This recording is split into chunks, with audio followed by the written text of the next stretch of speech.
Hello everyone, how are you guys? I hope you guys are doing well. So guys, आज के हम अपने session में as usually discuss करेंगे आपके हायर एजुकेशन सिस्टम का पार्ट 4। इसके हम 3 पार्ट्स ऑलरेडी कवर कर चुके हैं। अगर आपने हमारी वो वीडियोस नहीं देखी हैं तो आपको डिस्क्रिप्शन बॉक्स में लिंक मिल जाएगा, आप उसके थ्रू उन वीडियोस को चेक कर सकते हैं। देखिए, अगर हम बात करें आपके हायर एजुकेशन सिस्टम की तो ये एक इम्पॉर्टेंट यूनिट है आपके पेपर 1 की यूनिट 10 है, जहाँ से कि आपको 5 क्वेश्चंस देखने को मिलेंगे आपके यूजीसी नेट एग्ज़ाम में। और इनके वेटेज की अगर मैं बात करूँ तो ये 5 क्वेश्चंस आपके 10 मार्क्स के रहते हैं, यानी कि 1 क्वेश्चन कैरी 2 मार्क्स। तो देखिए 10 मार्क्स कुछ बहुत ज़्यादा इजी, मतलब कह सकते हैं आप कुछ मामूली नहीं है, ठीक है। मैटर करते हैं 10 मार्क्स आपके एग्जामिनेशन में, आपके सिलेक्शन में। तो यहाँ पर हम जो क्वेश्चंस डिस्कस कर रहे हैं ये आपके पीवाईक्यू क्वेश्चन से अपनी साइड से मैं लेकर नहीं आई हूँ। जो आपको डाउट रहे कि क्वेश्चंस जो है वो आपके वैलिड हैं या नहीं हैं, तो ये क्वेश्चंस आपके पीवाईक्यू क्वेश्चंस है, यानी ऑलरेडी आपके प्रीवियस ईयर में आ चुके हैं यूजीसी नेट एग्ज़ाम के ही। तो ये जो क्वेश्चंस हम कर रहे हैं ये आपके 2006 से 2018 तक जो भी एग्ज़ाम्स आपके यूजीसी नेट के हुए हैं सब में क्वेश्चंस को कवर किया गया है। तो वीडियो को विदाउट स्किप के लास्ट तक ज़रूर देखें, क्योंकि क्वेश्चंस आपके एग्ज़ाम पॉइंट ऑफ व्यू के अकॉर्डिंग बहुत ही ज़्यादा बेनिफिशियल हैं, बहुत ही इंपॉर्टेंट रोल प्ले करने वाले हैं। क्योंकि मैं आपको हमेशा अपनी हर वीडियो में बताती हूँ कि जो आपकी कमीशन होता है, जो एनटीए है, जो आपका क्वेश्चन पेपर बनाता है, वो नए क्वेश्चंस नहीं लेकर आता है, पुराने क्वेश्चंस में ही मॉडिफिकेशन करता है। बस वो मॉडिफिकेशन कुछ इस तरह से होता है कि हम आइडेंटिफाई नहीं कर पाते कि ये क्वेश्चन ऑलरेडी पहले से आ चुका है। लेकिन अगर आप प्रीवियस ईयर क्वेश्चंस को लगाकर जाते हैं, अगर आपने कोई भी प्रिपरेशन नहीं किया है, आपके कोई भी कंसेप्ट्स क्लियर नहीं है, बट अगर आपने पीवाईक्यूज लगाए हुए हैं, प्रीवियस ईयर के क्वेश्चंस आप लोगों ने किए हुए हैं, तो डेफिनेटली आप सक्सीड हो सकते हैं एग्जाम में because of the PYQ only, क्योंकि ये बहुत ही इंपॉर्टेंट रोल प्ले करते हैं सिलेक्शन प्रोसेस में। तो पीवाईक्यू से ही आपके क्वेश्चंस आएंगे, जो प्रीवियस ईयर में आए हुए हैं उन्हीं को मॉडिफाई करके रखा जाता है। हर बार नए नए क्वेश्चंस नहीं बनाए जाते हैं, थोड़ा सा ही स्लाइटली चेंज होते हैं बस। तो ये क्वेश्चंस आपके एग्ज़ाम में रोल इम्पॉर्टेंट प्ले करने वाले हैं, तो वीडियो को लास्ट तक ज़रूर देखें। एंड वन मोर थिंग, अगर अभी तक आपने हमारे चैनल को सब्सक्राइब नहीं किया है या फिर आप हमारे चैनल पर नए हैं तो यूजीसी नेट एग्ज़ाम की बेस्ट प्रिपरेशन के लिए हमारे चैनल को सब्सक्राइब करें और बेल आइकन भी प्रेस करें, ताकि जब भी न्यू वीडियो अपलोड हो उसका नोटिफिकेशन आपको मिल सके। गाइज, हम लोग ऑलरेडी, अगर मैं बात करूँ आपके टारगेट दिसंबर 2022 की, तो यहाँ पर हमने आपके डेटा इंटरप्रिटेशन से 3 क्लासेस किए हुए हैं, ठीक है। वहाँ पर हमने डेटा इंटरप्रिटेशन के क्वेश्चंस को डिस्कस किया है। हमने आपके इकोसिस्टम इकोलॉजी यूनिट से भी क्वेश्चंस किए हुए हैं। कुछ हमने मिसलेनियस क्वेश्चन किए हैं जो कि आपके हर यूनिट से हमने लिए हैं। तो अगर आपने वो वीडियोस भी हमारी नहीं देखी हैं तो आप डिस्क्रिप्शन बॉक्स में लिंक दिया जाएगा, वहाँ से चेक कर सकते हैं। तो चलिए हम अपना टाइम वेस्ट किए बिना अपने सेशन को स्टार्ट करेंगे। हम लोग ऑलरेडी जुलाई 2016 तक के क्वेश्चंस को डिस्कस कर चुके हैं आपके 3 पार्ट्स में। अब हम 4th पार्ट अपना आज करने वाले हैं और यहाँ पर हम दिसंबर 2015 से जो है वो क्वेश्चंस को स्टार्ट करेंगे।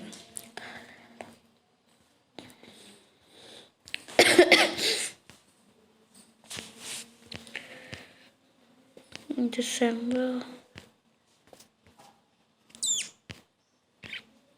2015। तो चलिए, first question of the session is which of the following are the objectives of क्षत्रिय नहीं है, ये राष्ट्रीय है, ठीक है। मिसप्रिंट हो गया है, इसको आप ठीक कर लीजिए। तो है आपका which of the following are the objectives of राष्ट्रीय उच्चतर शिक्षा अभियान, यानी RUSA रूसा। अगर हम राष्ट्रीय उच्चतर शिक्षा अभियान की बात करें तो यहाँ आपसे पूछा गया है कि जो आपकी हायर एजुकेशन इंस्टीट्यूशंस होते हैं आपके नेशनल लेवल्स पर, उनके ऑब्जेक्टिव्स क्या रहते हैं, उनके क्या उद्देश्य रहते हैं कि वो अपने इंस्टीट्यूट्स को किस तरह से रखें, ठीक है। तो सबसे पहला जो ऑब्जेक्टिव आता है आपका यहाँ पर ऑप्शन में दिया है कि to improve the overall quality of state institutions, क्या अलग अलग राज्यों में जो इंस्टीट्यूशंस हैं उनकी ओवरऑल क्वालिटी को डेवलप किया जाए, इम्प्रूव किया जाए।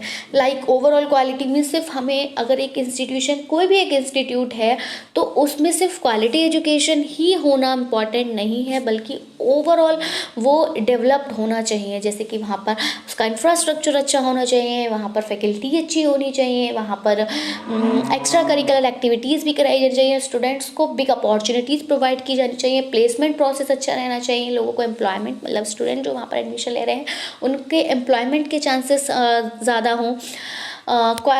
स्पोर्ट्स वगैरह में वहाँ के कैंडिडेट्स को नेशनल और स्टेट लेवल पर अपॉर्चुनिटीज़ दी जाए ताकि वो वहाँ से विन कर सकें। ठीक है, तो ज़रूरी नहीं कि ओनली एजुकेशन, बल्कि जो कुछ भी डेवलपमेंट में आता है, जो भी एस्पेक्ट्स आपके डेवलपमेंट में कवर होते हैं, वो सारे ही एस्पेक्ट्स को इम्प्रूव किया जाए स्टेट इंस्टीट्यूशन के।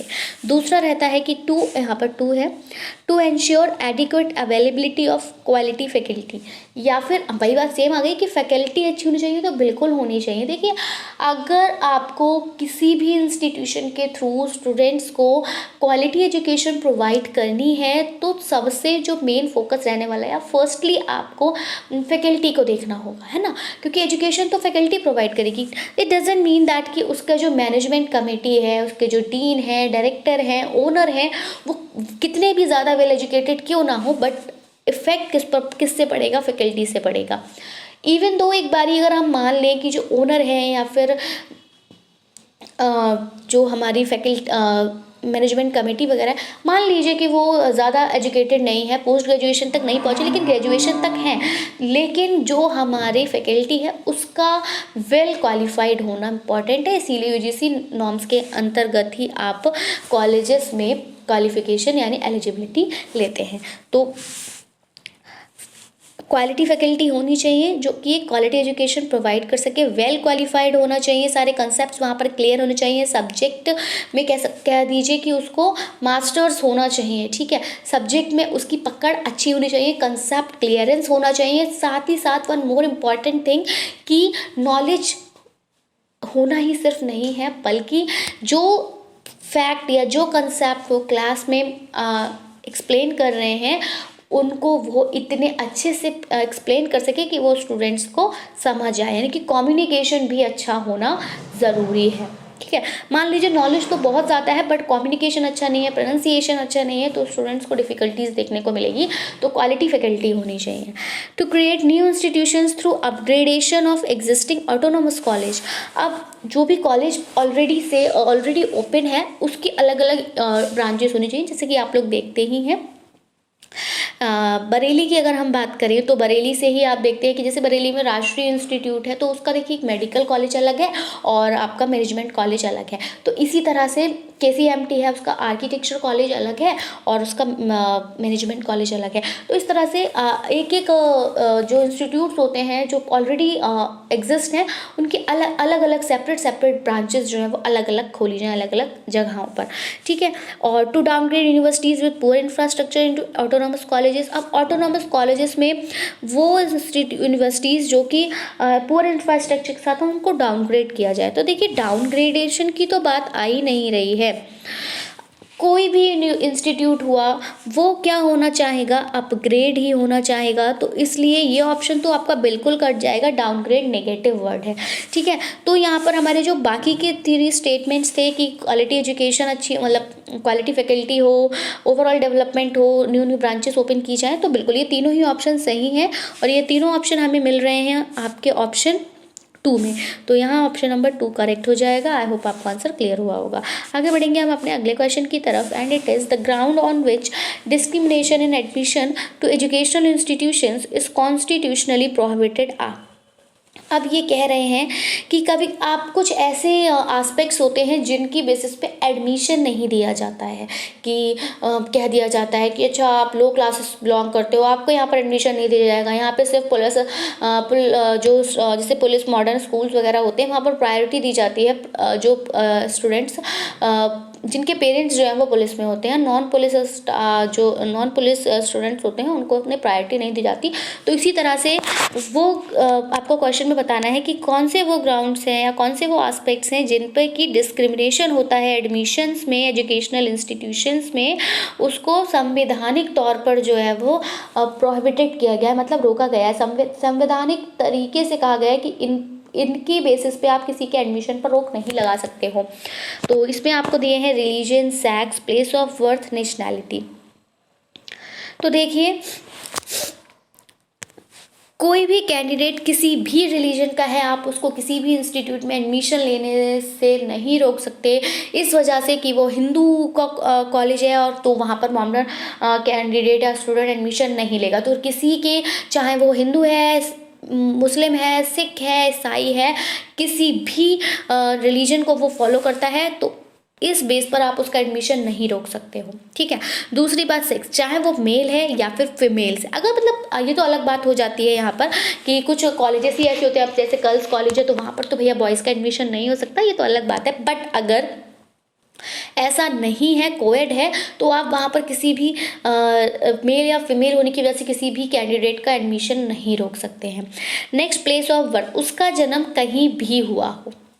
ठीक है, उसका जन्म किसी भी जगह पर हुआ हो, उस जगह की बेसिस पे भी आप उसका एडमिशन, इसके वो गाँव में हुआ, नहीं अरे आप ब्लेज क्यों नहीं, हम तो नहीं लेंगे, हमारे यहाँ पर तो सारे सिटीज़ के ही स्टूडेंट्स होते हैं, अरे ब्लेज का स्टूडेंट होने से हमारे इंस्टीट्यूशन पे बहुत बड़ा फैक्ट पड़ने वाला है, या इस टाइप के जो बातें रहती हैं, तो वो नहीं होना है। ठीक है, तो ये तीनों ऑप्शन बिल्कुल ठीक है। नेशनैलिटी, यस ये तो मैटर करता है कि आप नेशनैलिटी के बेसिस पे कहीं ना कहीं प्रोहिबिट कर सकते हैं। ठीक है, तो इसका अपना अलग जो है इसकी गाइडलाइंस होती हैं। तो यहाँ हमारा जो करेक्ट कोड जाएगा goes with option number 2, A, B and C। ये तीनों तो करेक्ट हैं। इन तीनों की वजह से आप किसी भी कैंडिडेट का एग्जाम एडमिशन नहीं रोक सकते हैं। तो option number 2 is the correct answer here. I hope आपका आंसर क्लियर हुआ होगा। क्वेश्चन नंबर 3 की तरफ बढ़ेंगे और देखेंगे question number 3, which of the following statements are correct about Lok Sabha. अब आपको पता है कि लोकसभा के बारे में यहाँ पे पूछा गया है। लोकसभा, राज्यसभा आपके 2 सदन होते हैं, निम्न सदन, उच्च सदन। तो लोकसभा की अगर हम बात करें तो इनमें से कौन सा ऑप्शन आपका सही है। तो the constitution puts a limits on the size of the Lok Sabha. संविधान ने लोकसभा के साइज पर लिमिट लगाई हुई है। साइज और जो शेप रहता है आपके पार्लियामेंट्री कॉन्स्टिट्यूएंसीज का, उसको डिटरमाइन किया जाता है इलेक्शन कमीशन के द्वारा। फर्स्ट पास्ट और जो पोस्ट इलेक्ट्रल सिस्टम है वो यहाँ पर फॉलो किया जाता है। या फिर the speaker of Lok Sabha does not have a casting vote in case of an equality of votes. या फिर जो स्पीकर होता है लोकसभा का, उसको इक्वालिटी ऑफ वोट्स में वोट कास्ट करने का राइट नहीं होता।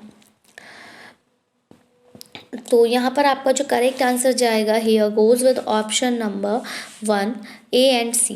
यानी कि लोकसभा की अगर हम बात करें तो यहाँ पर बिल्कुल संविधान ने एक लिमिट दी हुई है कि इतनी लिमिट रहेगी लोकसभा के साइज के लिए। ठीक है, दूसरा ऑप्शन यहाँ पर C वाला करेक्ट है। B वाला सही नहीं है कि साइज और शेप जो होते हैं पार्लियामेंट्री कॉन्स्टिट्यूशन को इलेक्शन कमीशन डिटरमाइन करता है, नहीं। लेकिन जो फर्स्ट पास्ट और पोस्ट इलेक्ट्रल सिस्टम है, यस वो लोकसभा में फॉलो किया जाता है। दूसरा, स्पीकर की यहाँ पर कोई बात, ये जो स्पीकर के लिए कहा गया है ये भी गलत स्टेटमेंट है। तो आपका ऑप्शन नंबर 1 यहाँ पर करेक्ट हो जाएगा, आप इसको नोट कर लीजिएगा। नेक्स्ट क्वेश्चन है हमारा, public order as an item in the constitution figures in. यानी कि अगर हम बात करें कॉन्स्टिट्यूशन आपके संविधान में, तो उसमें जो पब्लिक ऑर्डर होता है, ठीक है, उसको किस सूची के अंतर्गत लाया जाता है, इंडियन लिस्ट में या स्टेट लिस्ट में, कंकरेंट लिस्ट में या फिर रेसिडरी पार्ट्स में। तो इनमें से किसके अंतर्गत पब्लिक ऑर्डर आता है। तो मैं अगर बात करूँ आपके 7th सेक्शन की, ठीक है, कॉन्स्टिट्यूशन के अगर 7th सेक्शन की बात की जाए तो ये जो आपका पब्लिक ऑर्डर है, ये पब्लिक ऑर्डर आपके स्टेट लिस्ट के अंतर्गत आता है। ठीक है, तो ये आपको याद रखना है, क्योंकि कहीं ऐसा भी हो सकता है, ज़रूरी नहीं आपसे लिस्ट का पूछ लिया जा सकता है कि किस सेक्शन के अंतर्गत पब्लिक ऑर्डर कॉन्स्टिट्यूशन में आता है। तो आप बता सकते हैं 7th सेक्शन के अंतर्गत पब्लिक ऑर्डर जो है वो आपके स्टेट स्टेट लिस्ट के अंतर्गत आता है। आगे बढ़ेंगे हम अपने अगले क्वेश्चन की तरफ and it is the term of office of the advocate general of A state is. जो टर्म ऑफ ऑफिस होता है एडवोकेट जनरल, स्टेट के एडवोकेट जनरल का, वो कितना होता है, मतलब कितने समय के लिए उसको नियुक्त किया जाता है? 4 साल, 5 साल, 6 साल या फिर 65 years of which ever is early, मतलब 65 ईयर्स पर रिटायरमेंट दिया जाता है, या फिर कुछ भी फिक्स नहीं है। तो यहाँ अगर मैं बात करूँ advocate general of a state के कार्यकाल की, तो अभी इसका कार्यकाल को कुछ भी फिक्स नहीं किया गया है, कोई कार्यकाल फिक्स नहीं है, ठीक है। तो यही ऑप्शन हमारा करेक्ट हो जाएगा।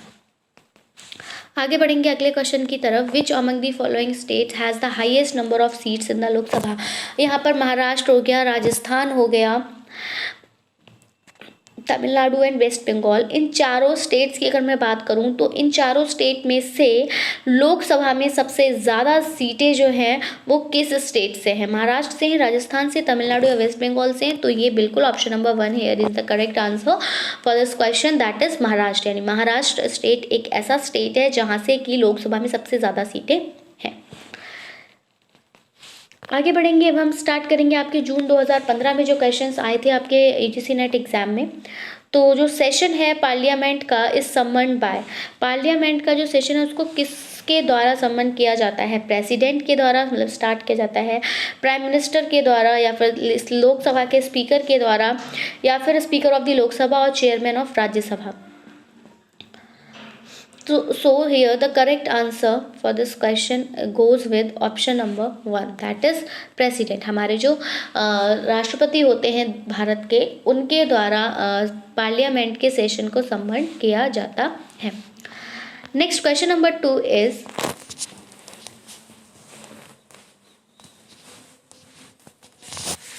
Civil service day is celebrated in India on. देखिए मैंने आपको बताया हुआ है ऑलरेडी कि डेज से भी क्वेश्चंस आपके पूछ लिए जाते हैं, और ये इम्पॉर्टेंट डेज, इम्पॉर्टेंट डेट्स, यहाँ से क्वेश्चन आपके किसी भी यूनिट में पूछ लिए जाएंगे। डजंट मीन कि सिर्फ एक ही पर्टिकुलर यूनिट से पूछे जाएंगे। एनवायरनमेंट की अगर हम बात करें, वहाँ पर आपको एनवायरनमेंट के डे पूछ लिए जाएंगे। कम्युनिकेशन यूनिट में अगर आप जाते हैं तो वहाँ पर कम्युनिकेशन से रिलेटेड जो भी डेज आप सेलिब्रेट करते हो वो पूछ लिए जाएंगे। अब देखिए हायर एजुकेशन सिस्टम हम पढ़ रहे थे, तो यहाँ से आपका सिविल सर्विस डे पूछ लिया। तो इम्पॉर्टेंट डेट्स, इम्पॉर्टेंट डेज से आपके क्वेश्चंस पूछे जाते हैं। इनकी हमने सेपरेट वीडियो हमारे चैनल पर पड़ी हुई है, अगर आपने नहीं देखा मैं डिस्क्रिप्शन बॉक्स में आपको लिंक दे दूँगी, आप वहाँ से चेक कर लीजिएगा, ठीक है। फुल फॉर्म्स आपसे किसी भी यूनिट से पूछ ली जा सकती हैं उस सब्जेक्ट से रिलेटेड। तो फुल फॉर्म्स का हमने कंप्यूटर के सारे ही फुल फॉर्म्स कवर किए हुए हैं, जितने भी आते हैं वो वीडियोज़ भी अगर आपने नहीं देखा तो आप डिस्क्रिप्शन बॉक्स में लिंक आपको दे दिया जाएगा, वहाँ से चेक कर सकते हैं। सो सिविल सर्विस डे की अगर हम बात करें, इंडिया में सेलिब्रेट किया जाता है कब? तो ये करा जाता है आपका 21 अप्रैल। अब देखिए डेज को याद रखते, कनेक्ट करते हुए चलिए। अब आपने एक बार ही पढ़ लिया कि 21 अप्रैल को आप सिविल सर्विस डे बनाते हैं, तो आपको पता होना चाहिए कि 28 अप्रैल को आप क्या मनाते हो? तो बिल्कुल 28 अप्रैल को आप अर्थ डे मनाते हैं, ये बात आपको पता होनी चाहिए। जब आपने 22 अप्रैल जान लिया तो आप बिल्कुल इसके एक मत पीछे चले जाइए और 22 मार्च भी जान लीजिए। तो 22 मार्च की अगर हम बात करें तो इस दिन हम लोग वाटर डे मनाते हैं, ठीक है। तो इस तरह से जब आप एक डे याद करें तो उससे कनेक्ट करते हुए आप और भी डेज को, डेट्स को याद करते चलिए, हेल्प रहेगा, ठीक है। नेक्स्ट हमारा क्वेश्चन है the south Asia university is situated in the city of. जो साउथ एशिया यूनिवर्सिटी है वो किस सिटी में है? कोलंबो में है, ढाका में है, न्यू दिल्ली या फिर काठमांडू में है? तो यहाँ पर आपका जो करेक्ट आंसर जाएगा here goes with option number 3, that is new Delhi. आगे बढ़ेंगे अगले क्वेश्चन की तरफ and it is the university grants commission was established with which of the following AIIMS. यानी कि जो आपकी यूनिवर्सिटी यूजीसी है उसको इस्टेब्लिश किया गया था किस उद्देश्य के तहत या किस उद्देश्य के साथ?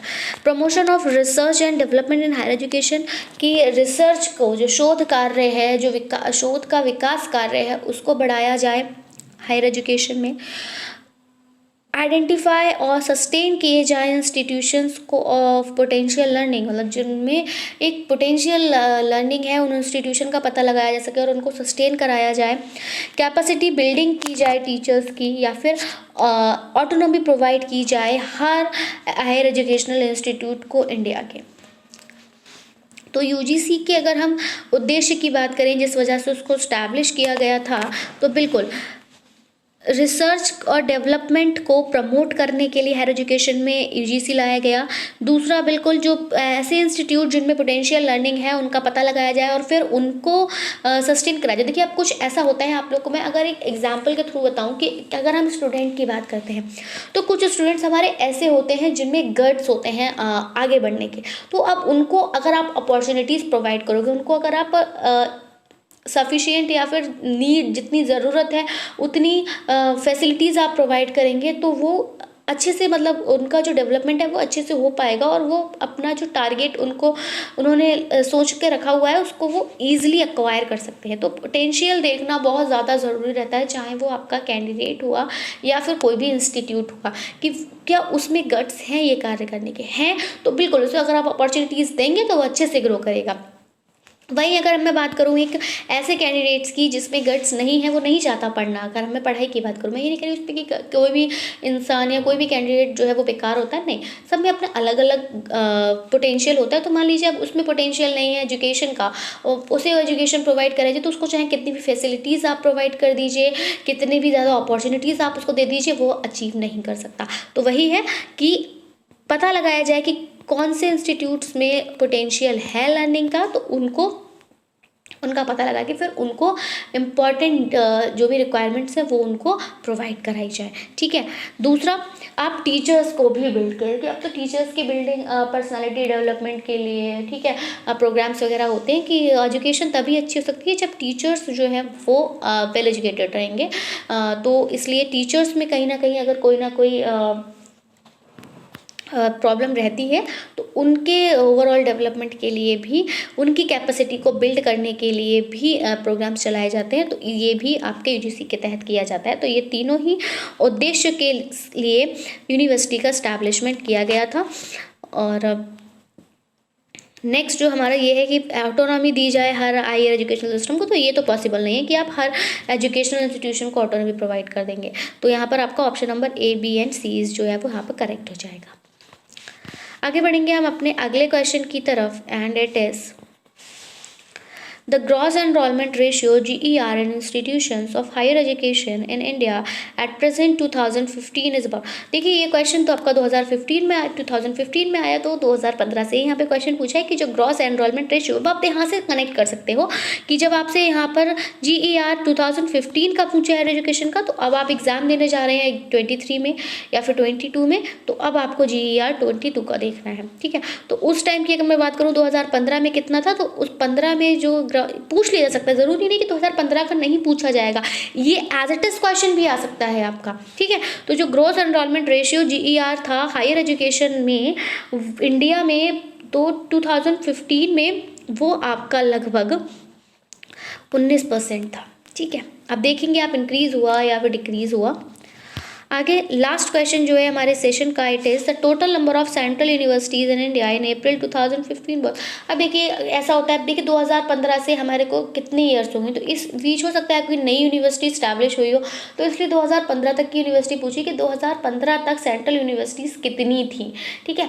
अब आपको 2023 का ये देखते हुए चलना है। तो PYQ क्वेश्चन कराने का मेरा मोटिव ये कि आपको क्या नया देखना है, क्या नया सर्च करना है, किस टाइप क्वेश्चन पूछे जाते हैं। तो अब आपको पहली बात तो पता लगानी है कि आपका ग्रॉस एनरोलमेंट रेशियो कितना है, और मुझे कमेंट सेक्शन में आप बताएंगे कितना है अब total number of central universities India में कितनी है 2023 तक। ठीक है।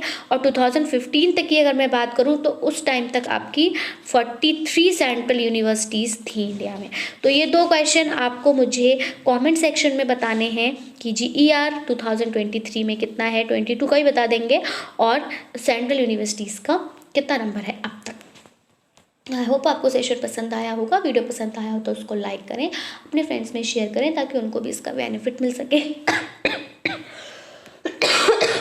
And if you have any query regarding anything so you can ask in the comment section. और हिंदी वाले कैंडिडेट्स का जो क्वेश्चन रहता है कि मैम हिंदी में भी कराइए, तो उनके लिए मेरा कहना है कि कभी कभी ऐसा होता है कि बाइलिंगुअल लैंग्वेज लिख पाना थोड़ा पॉसिबल नहीं रहता, क्योंकि क्वेश्चन काफ़ी ज़्यादा लेंथी हैं, ये आप देख रहे हैं। लेकिन यहाँ पर मैं आपको जो क्वेश्चन के आंसर दे रही हूँ तो हिंदी में ही दे रही हूँ ना, क्वेश्चन का हिंदी मीनिंग भी बता रही हूँ। तो आप एक बारी इंग्लिश में जो मतलब लिखने पे मत जाइए कि हमें जो स्लाइड है वो किस लैंग्वेज में मिल रही है। आप एक बारी वीडियो को सुनिए ज़रूर, तो आपको समझ आएगा कि हिंदी में भी आप उस यहाँ पर समझ सकते हो। अगर आप वीडियो देखेंगे तो आपको सब कुछ क्लियर होगा। ऐसा कुछ नहीं है कि इंग्लिश में ही पूरा बोला जाता है, ओरली तो मैं आपको हिंदी में ही एक्सप्लेन करती हूँ और इससे आपके क्वेश्चन तैयार होते चले जाएंगे। तो that's it from my side. मिलेंगे हम इसके नेक्स्ट पार्ट के साथ। Till then take care and bye bye. Thanks for watching. Thanks, have a nice day.